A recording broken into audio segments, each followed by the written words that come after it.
এই লোকটি মিথ্যে কথা বলছে। আমরা নিজেরা দেখেছি এই মেয়েটাকে গাড়ি চালাতে। ওই ড্রাইভিং সিটে বসেছিল স্যার, ওই ধাক্কা মেরেছে। হ্যাঁ, এই মেয়েটি ধাক্কা মেরেছে। এই মেয়ে। আপনারা সবাই ভুল দেখেছেন স্যার। আমি বলছি তো গাড়ি আমিই চালাচ্ছিলাম। আবার মিথ্যে বলছেন? আর আপনারা যে সত্যি বলছেন তার কি প্রমাণ আছে? অ্যাক্সিডেন্টটা যখন হয়েছিল তখন আপনারা কি কেউ ছিলেন এখানে? আপনারা তো সবাই পরে এসেছেন, তাহলে ধাক্কা লাগার সময় গাড়ি ম্যাডাম চালাচ্ছিলেন, এটা আপনারা দেখলেন কি করে? স্যার আমি আপনাকে বলছি গাড়ি আমিই চালাচ্ছিলাম, আর একদম সত্যি বলছি স্যার। আমি আসলে অ্যাক্সিডেন্ট হওয়ার পর আমি ভয় পেয়ে যাই, তাই আমি গাড়ির ভেতরে লুকিয়ে পড়ি। আর ম্যাডামই আমাকে বলেছিলেন স্যার লুকিয়ে পড়তে। আসলে সাধারণ মানুষ যদি একটা মহিলা গাড়ি চালাচ্ছে দেখে তাহলে চোটপাট কম করবে, সেই ভেবেই আমি লুকিয়ে পড়েছিলাম। স্যার কিন্তু বিশ্বাস করুন এই অ্যাক্সিডেন্টটা আমিই করেছি। কিন্তু আপনারা যখন ম্যাডামকে থানায় নিয়ে যেতে চাইছেন তখন আমি আর লুকিয়ে থাকতে পারলাম না, তাই আমি এসে সত্যিটা বলছি। আমি চাই না স্যার যে আমার জন্য ম্যাডামকে শাস্তি পেতে। প্লিজ ম্যাডাম আমাকে সত্যিটা স্বীকার করতে দিন প্লিজ। স্যার ওনারা কেউ দুর্ঘটনা হতে দেখেননি, ওনারা সবাই পরে জড়ো হয়েছেন। আর আপনি যদি খোঁজ নিয়ে দেখেন তাহলে আপনি জানতে পারবেন যে এই গাড়িটা আমিই চালাই। ম্যাডাম তো গাড়িই চালাতে জানেন না স্যার। তাই যদি গ্রেফতার করতে হয় তাহলে আমাকে করুন, ম্যাডামকে ছেড়ে দিন। একে গাড়িতে তোলো। না না অফিসার, ওকে থানায় নিয়ে যাবেন না প্লিজ। ম্যাডাম আপনি সাবধানে বাড়ি যান, বাকিটা আমি বুঝে নিই।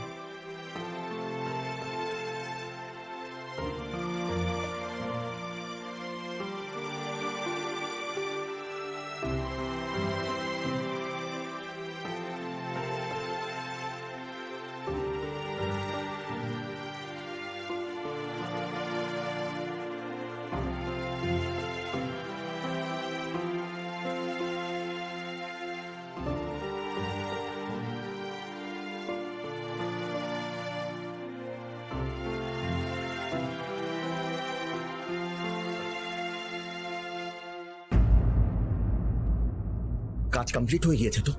শাওনকে নিশ্চয়ই এতক্ষণে পুলিশ তুলে নিয়ে গেছে, রাইট?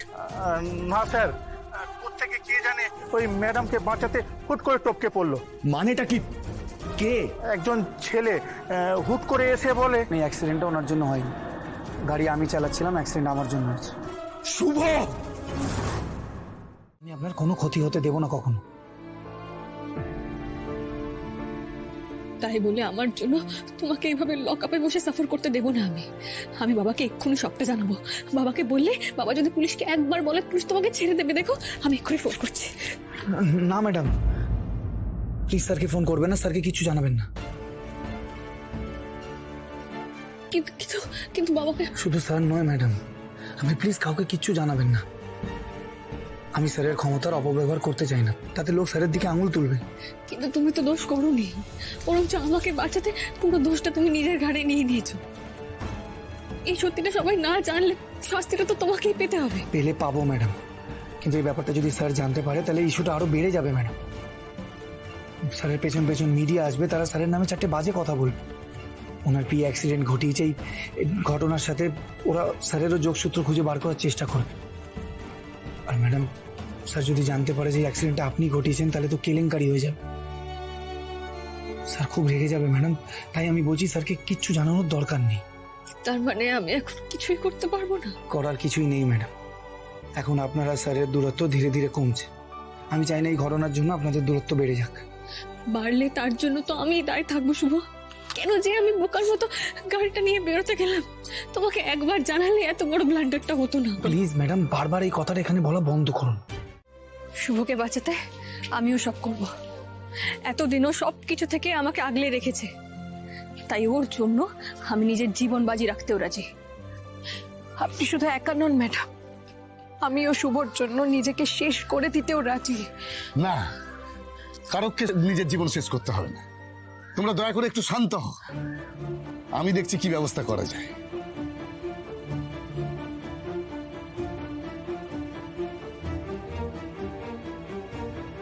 হ্যালো, তারাপদ স্যার বলছেন? হ্যাঁ বলুন।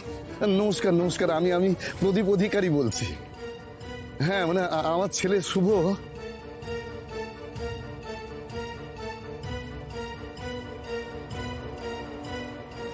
আচ্ছা স্যার, ওকে স্যার, অনেক ধন্যবাদ স্যার, অনেক ধন্যবাদ।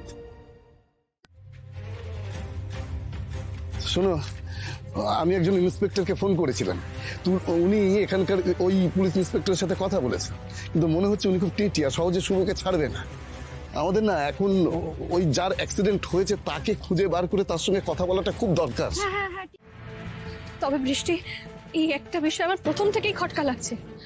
ওই লোকটা না হঠাৎ করে আমার গাড়ির সামনে চলে এলো, আমি সাথে সাথেই ব্রেক মেরেছিলাম, এত জোরে ওর না ধাক্কা লাগার কথাও না, কিন্তু উনি এমন ভাবে মাটিতে আছড়ে পড়লেন, ব্যাপারটা খুব সাসপিশিয়াস।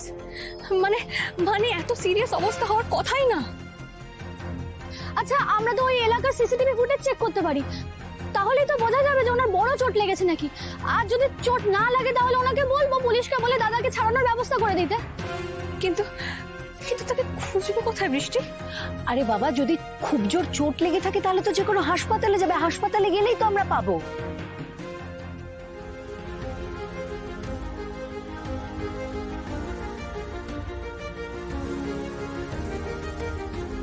অ্যাক্সিডেন্টের পর ওনাকে অ্যাম্বুলেন্সে করে নিয়ে যাওয়া হয়েছিল, অফিসার বলেছিলেন কাছাকাছি হসপিটালে নিয়ে যেতে। আর আচ্ছা, তাহলে আমরা পুলিশকে জিজ্ঞেস করি উনি কোন হসপিটালে ভর্তি আছেন। যা করার এবার আমাদের খুব সাবধানে করতে হবে। দেখুন ম্যাডাম, আপনার কথা অনুযায়ী যদি সন্দেহজনক কোনো কিছু থেকে থাকে সেটা আমাদের খুঁজে বার করতেই হবে, যে করেই হোক। আর শুভকে এই বিপদ থেকে বাঁচাতে আমাদের জান লাগিয়ে দিতে হবে।